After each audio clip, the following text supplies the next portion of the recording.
Bismillahirrahmanirrahim. Assalamualaikum warahmatullahi wabarakatuh. Salam semangat belajar. Jumpa lagi dengan Bu Silvi. Pada kesempatan kali ini kita akan belajar tentang energi panas. Apa itu energi panas? Energi panas adalah energi yang dihasilkan dari panas suatu benda. Energi panas disebut juga dengan kalor. Nah, pernahkah kalian mengalami demam?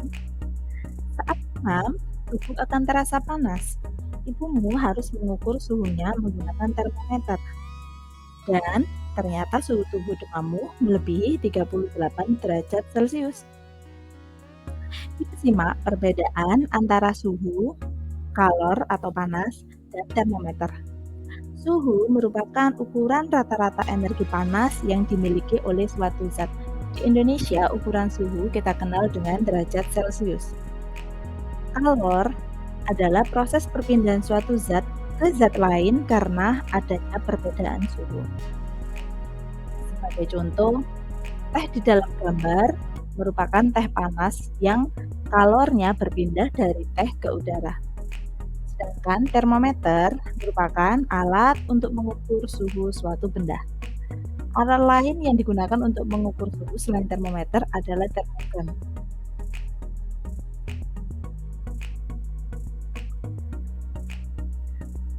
Sumber energi panas.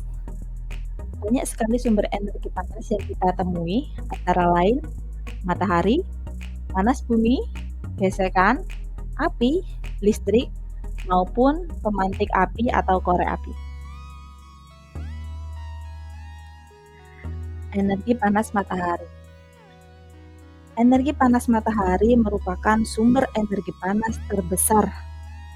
Matahari memancarkan panasnya ke seluruh galaksi Bima Sakti, termasuk bumi, sebagai salah satu anggota tata surya kita.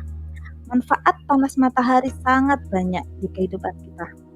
Antara lain dapat kita lihat untuk menghangatkan tubuh, untuk fotosintesis tumbuhan yang ada di bumi, dan untuk menjemur ikan.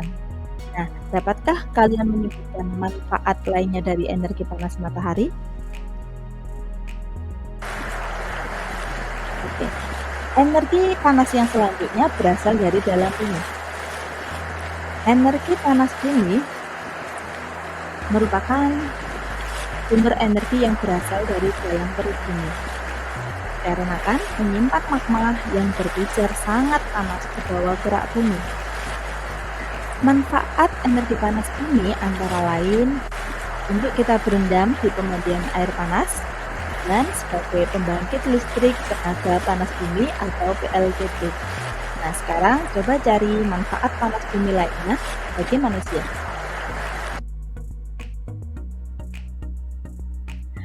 Energi panas yang ketiga berasal dari energi listrik. Listrik yang kita manfaatkan di rumah dapat diubah menjadi berbagai macam energi. Namun ketika kita gunakan alat-alat elektronik yang ada di rumah kita, lama-kelamaan akan terasa panas. Ada juga teknologi yang canggih sekarang, kita bisa menggunakan listrik sebagai alat untuk memasak, misalkan kompor induksi ataupun oven listrik atau lainnya. Energi panas yang selanjutnya adalah berasal dari api. Banyak sekali manfaat api bagi kita, misalkan untuk memasak, untuk menghangatkan tubuh, dan lain-lain. Sekarang kita sampai kepada perambatan panas. Panas merambat melalui 3 cara, yakni konduksi, konveksi, dan radiasi. Oke, kita cari tahu apa itu konveksi dan radiasi. Apa itu konduksi? Konduksi merupakan perpindahan panas tanpa disertai perpindahan bagian zat perantaranya. Misalkan, ketika kita menggoreng telur, maka panas yang di api akan mengalir ke wajan yang kita gunakan untuk menggoreng telur dan kemudian akan sampai pada telur yang kita goreng. Contoh lain, ketika kita memasak, tutup panci kita ketika kita pegang juga akan ikut terasa panas. Selanjutnya, nah benda yang menghantarkan panas itu disebut juga dengan benda konduktor. Benda konduktor biasanya terbuat dari besi, aluminium, ataupun tembaga. Oleh karena itu, alat-alat rumah tangga yang ada di dapur kebanyakan terbuat dari besi atau aluminium atau tembaga. Nah, sedangkan benda yang tidak menghantarkan panas disebut benda isolator. Contohnya sarung tangan, benda-benda yang terbuat dari kayu, yang terbuat dari plastik, dan lainnya. Nah, sekarang apa itu konveksi? Konveksi merupakan perpindahan panas dengan disertai perpindahan zat perantaranya. Dengan kata lain, perpindahan panas melalui aliran zat perantaranya. Bisa kita lihat ketika merebus air, maka air yang akan terkena panas tersebut akan mengalir. Jadi, seolah-olah airnya akan kelihatan timbul dan tenggelam. Ya, itu merupakan bukti adanya aliran panas dari dalam ke atas permukaan air.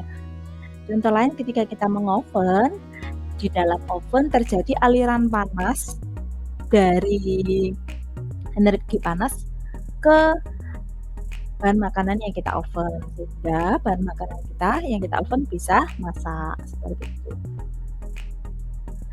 Apa itu radiasi, anak-anak? Bila kita lihat ketika kita siang hari di lapangan, kita akan bisa merasakan panas yang berasal dari cahaya matahari yang jaraknya sangat jauh. Nah, atau ketika kita di depan api unggun, maka tubuh kita akan merasakan panas. Itulah radiasi. Jadi radiasi merupakan perpindahan panas tanpa melalui zat perantara.